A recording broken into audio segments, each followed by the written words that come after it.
Chapter 509. The day after Part 5. Solis broke into tears and hugged Tista. Only after a few minutes did she manage to find the strength to tell Tista everything that had happened since Lith's birthday. The discovery of having finally acquired a body made of light, how her happiness had turned into disappointment while testing her new limitations. Back when Solis was just a ring, human contact was simply impossible. It made her life lonely, but at the same time, it was easier to accept her fate, since she had no other option besides enduring. Now she was constantly conflicted about whether or not to share her new form with Lith.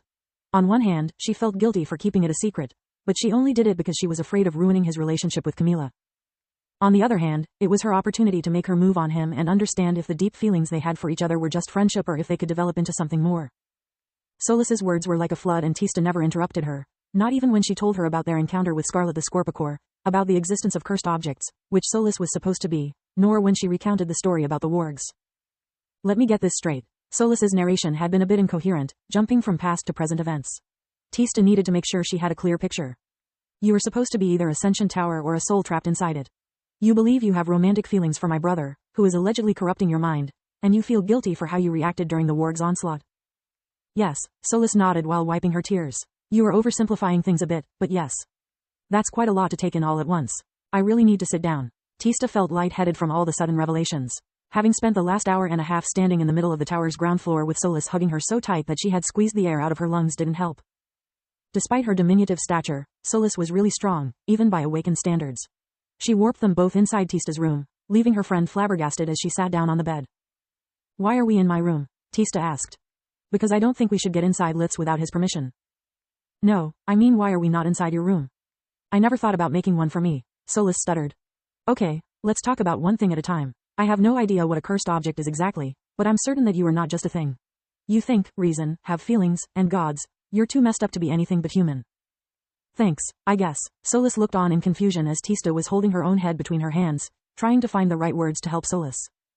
Why do you feel bad about the wargs, exactly? It's not like you had much of a choice. Sure, it was a situation that would give me nightmares for months. Heck, I still do dream about Other's flesh monsters, but according to your own words, you've seen much worse. What's different this time? I'm different. Usually, amid all that chaos, while your brother only thinks about how to eliminate the threats around him, I'm the one who is worried about his survival. I'm the one that steers his emotional reins to make sure he remains human. This time, he was the one empathizing with the warg's sacrifice while all I could think about were my own hopes and dreams.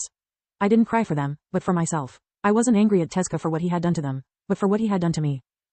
I felt so betrayed when I discovered that the mutated wargs were puppets in his hands instead of the beacon of hope I had made them out to be in my head, that I gave into my anger without thinking about the consequences.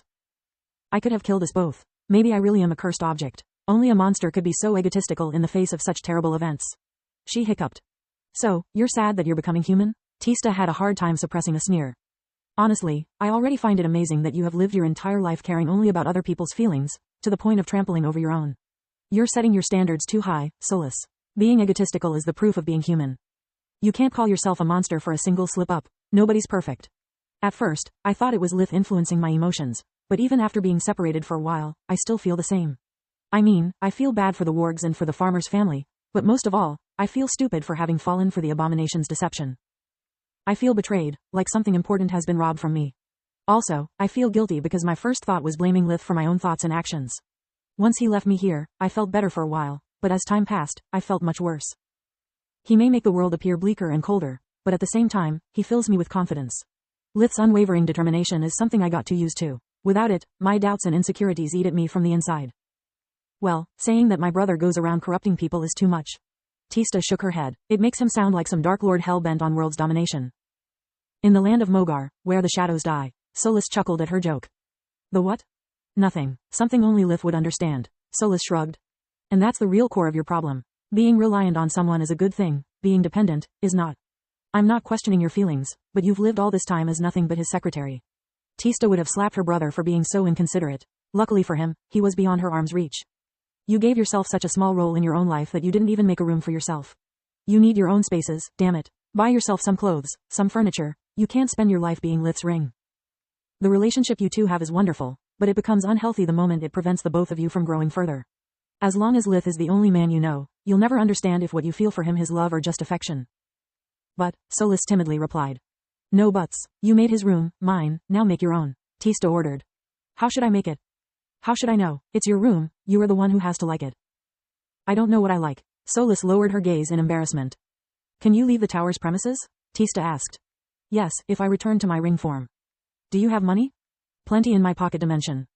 Then get changed. Today, I'm going to teach you all about shopping. Lith woke up the next morning in Camilla's bed. His memory was fuzzy. The last thing he remembered was returning to Bellius after leaving Solus and Lucia. My clothes are on, which is new but unsurprising. I was quite messed up yesterday and definitely not in the mood for. His train of thought derailed when he realized that he couldn't move.